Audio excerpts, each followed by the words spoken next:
So gerunds are also non-finite verbals, just like infinitive phrases are. So we might have seen gerunds before sneakily labeled as nouns. So example, running is fun. What we're saying here is that, really as a paraphrase, in terms of the meaning, we're saying that the act of running is fun. So this behaves more like a noun than it does a verb, although it does have like this verbal meaning to it. Or my favorite activity is eating. So my favorite activity is the act of eating. That's how we can interpret these. So these act just like noun phrases, and they have the same noun phrase functions. So subject, direct object, and so on. We should also note here that this ing on eating and running is not, so this is not the progressive ing. This is, in fact, the gerund ing form. So it looks the same, but it's not.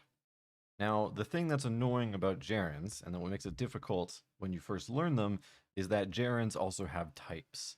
So, for instance, running is fun, but if we think about, well, what are you running? You're just running. It's just an intransitive verb. That's what it's behaving as, but it's actually a gerund. Or same with eating. It's a gerund, but it's behaving as an intransitive verb because you could say my favorite activity is eating ice cream. And now what you would have is a transitive verb. So let's see some examples of some functions of gerunds. So we can do the same thing. We can do like my goal is this, and then we can do a replacement. So gerund phrases and infinitive phrases can do a lot of similar things. Like for instance, my goal is to win the election, or my goal is winning the election. Both of these have the same meaning to speakers when you say them out loud. It's just a choice of which you want. In terms of native speakers, in terms of grammatical meaning, I'm sure there are some subtleties at a very, very deep level, but in terms of just communication and standard meaning, it's equivalent. So, my goal is this. We see the predicate nominal, and the gerund phrase, winning the election, will be the same thing. So if you understand infinitive phrases, you're going to get gerund phrases because they're almost exactly the same. So we can do a subject. This is quite fun. Or studying all night is quite fun. Compare with to study all night is quite fun. What about a direct object? I enjoy this. Or I enjoy playing board games. So what's happening in this case? Well, playing is a gerund that's acting as a transitive verb because it has a noun phrase direct object following it. I enjoy playing board games. Here's an object of preposition. It's a little bit hard to come up with examples off the top of my head of these ones, but something like they're debating about this or a talk about this. We can replace this with a gerund phrase. So a talk about firing me, or they're debating about firing me. So a debate about this, a debate about firing me, a talk about this, a talk about firing me.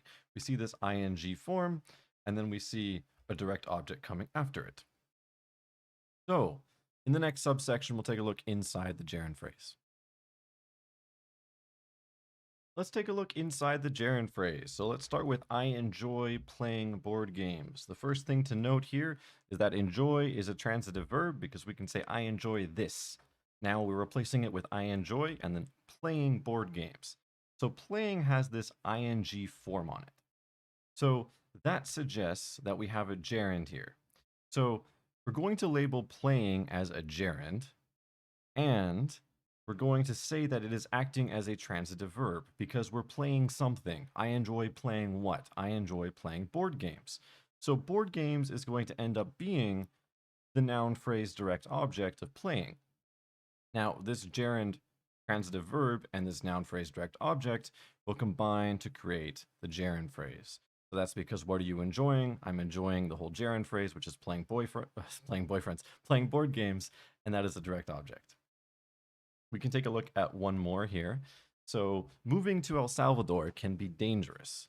So this can be dangerous. This is the subject. So moving to El Salvador is the subject. It's going to be a gerund phrase with that function. Now, moving has that gerund ing on it. It's acting as a noun in this case, so we label it as gerund. And we're not moving something, we're not moving what, we're moving to a location, therefore it's an intransitive verb. And then to El Salvador would be a prepositional phrase, adverbial. We say it's an adverbial in this case, even though we're modifying something that is syntactically more like a noun, just because of the fact that it behaves like a verb and takes verbal complements.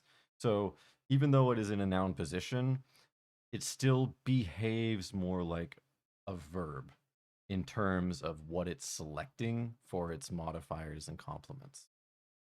So with that being said, try drawing the structures of these underlying gerund phrases and indicating each of the gerund phrases' function.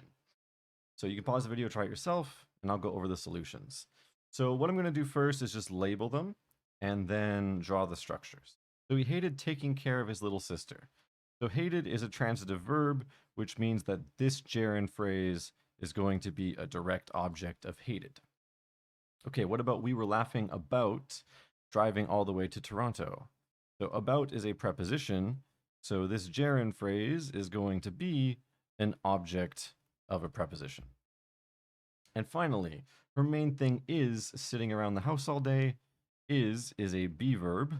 So sitting around the house all day. What do we have here? Well, we have sitting. That's the action. So, I mean, when we go into the gerund phrase, we can be more specific. But is sitting around the house all day. This is a gerund phrase, and it's going to act as a predicate nominal. So, those are the solutions to what the functions are. But now let's take a look at drawing their structure. So we'll do taking care of his little sister first on a new page. So let's just expand this a little bit. And what do we have here? So these are all gerund phrases. So taking is going to be a gerund. Care is going to be, well, in this case, it's going to be a noun. Of is going to be a preposition. His is going to be a possessive determiner. Little is going to be an adjective, and sister is going to be a noun. So I'm going to start on the right side. So his little sister. The adjective phrase will build up into an adjective phrase modifier, and these will all be a noun phrase. Of his little sister, so this is a prepositional phrase, and that means the noun phrase is going to be an object of a preposition. Okay, so you're taking something, you're taking care. Taking care, and then what is the care of? The care is of his little sister. So this is actually an entire noun phrase. Care of his little sister, because that's the thing that we're taking, like idiomatically. And then that means that the verb taking is acting as a transitive verb here. So gerund acting as a transitive verb. So this whole thing builds up via gerund phrase. So that would be taking care of his little sister. And we saw this was hated taking care of his little sister. So this is a gerund phrase direct object. Now, don't let this bother you. The fact that you have two direct objects back to back, it's okay. The gerund phrase is a direct object of a verb, and the noun phrase is the direct object of the gerund. That is okay. Okay, we were laughing about driving all the way to Toronto. So let's do this sentence next. Driving all the way to Toronto. So this one will be a little bit more straightforward, I think. Toronto is a proper noun. This is going to be a noun phrase that connects to the preposition to. So it's going to be an object of a preposition. We're saying all the way. So we have a noun preceded by a definite determiner, and all is going to be a quantifier that tells you how much. So this is going to be a noun phrase. And then we have driving. So driving is going to be a gerund, and in this case, all the way and to Toronto are just extra information. It's adverbials. So this is just an intransitive gerund. So the noun phrase is going to be an adverbial, the prepositional phrase is going to be an adverbial, and these whole things are going to connect to the gerund phrase, which originally was an object of a preposition. So just like how verb phrases and verb heads can have multiple modifiers, so can gerund heads that are acting as these intransitive or transitive verbs. Okay, finally, one more. Her main thing is sitting around the house all day. In fact, because it's so similar to the one that we just did, I'm not going to do the whole thing. We're just going to talk about the verb. So by the verb, I mean the gerund. So sitting is going to be a gerund, but let's just ask ourselves about the rest. So we have around the house and all day. Around the house is going to be a prepositional phrase, adverbial, and all day is going to be another noun phrase, adverbial. So we end up with an intransitive gerund, and this is going to create the gerund phrase that was originally a predicate nominal. So that were the answers to the questions. Hopefully you have a grasp on gerund phrases now. If you're able to do infinitive phrases, these should be fine, hopefully. Just like with infinitive phrases, gerund phrases can have aspects too. So we can have perfect gerunds, progressive gerunds, and perfect progressive gerunds.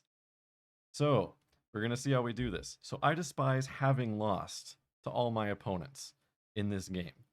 So having lost, so I despise losing to all my opponents. Losing would be the typical gerund, the simple gerund, but I despise having lost. What we have here is we have a gerund on the perfect, and then we have the intransitive verb lost coming afterwards. So yes, the gerunds can take on auxiliary elements too, like perfects and progressives. Here is an example of a progressive that I need to fix. So this would be, he detests being kept honest in this election. So being is a gerund on the progressive, and then kept is going to be a transitive verb here. Or is it going to be, no, it's going to be a linking verb here because honest is an adjective. So he equals being honest. That's what he detests. Okay, and now the perfect progressive gerund, which is what we saw in the first one. So the perfect progressive gerund, having been working so hard without rewards must have been tough. What we have is we have a gerund perfect. We then have our progressive coming after it, and then we have our intransitive verb afterwards. So we're going to see the same chain as before. Here's an example of a progressive gerund. He detests having lost to all my opponents in this game. So everything else is just like before, but what we see is we see the verb chain. So we see the gerund followed by the verb phrase, and this gerund is taking the perfect form. So it's kind of like there's a perfect phrase there, but just like how the gerund phrase took over the VP when the gerund was eating or running, the gerund will take over the perfect part here and keep the rest of the verb chain in line. So with that being said, how would you draw the structure for the perfect progressive having been working so hard without rewards? Okay, so what we can do for this one is we can say having, maybe we should, yeah, let's just make a new page for this, because why not? Give myself some more space to write. So we make a new page, put it down here, and let's see what we have. So having, this is a perfect gerund. Being in this case is just a regular progressive, and working in this case is going to be an intransitive verb. Now, so hard here is acting as an adverb with so qualifying it. So this will be an adverb phrase. I really should be writing modifier on the qualifier down here. And then we also have without rewards. So we have a preposition and then a noun phrase, object of preposition, rewards. So that will build up into a prepositional phrase. And both the adverb phrase and the prepositional phrase are going to be adverbials to the main verb chain. So working so hard without rewards, this will be a verb phrase, and so hard and without rewards will connect to it. The progressive will connect into a progressive phrase that takes a VP just like normal, and the gerund is going to become a gerund phrase that takes a progressive phrase just as we saw before. So again, you're still getting this verb chain up top, just that the first element in the verb chain that we typically see is down as the type of gerund and is being replaced with the gerund phrase up top. So in terms of today's final structure, this is what we have. To be a person sets back eating every snack. We now know that eating is a gerund acting as a transitive verb that takes a noun phrase direct object, and the gerund phrase, eating every snack, is the direct object of sets back. So to review this lecture, we want to draw a tree structure for this sentence. Running away from my childhood caused me to fear adulthood. The thing about this sentence is that everything that we saw in this section is going to be in this sentence. So you can pause the video, try it yourself, but I am going to draw some solutions here. So first we're going to label some categories. I'm going to go right to left. So adulthood is a noun, and I know that this is going to be a noun phrase direct object because I see the verb fear beside it, which is a transitive verb. I see to fear, which means we have an infinitive.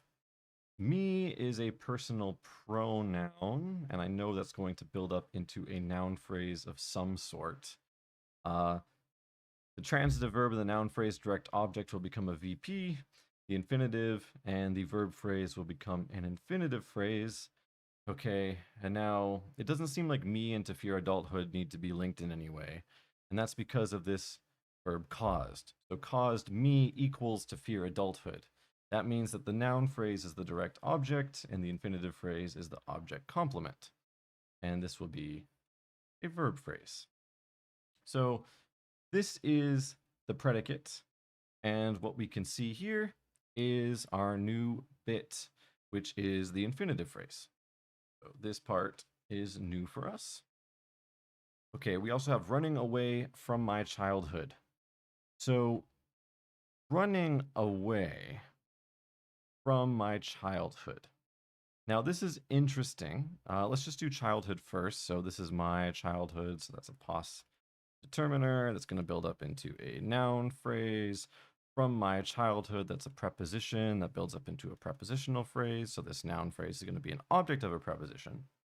And now running away from my childhood. Running from my childhood away, that's not very good. What about fleeing my childhood? Fleeing from my childhood, that sounds okay.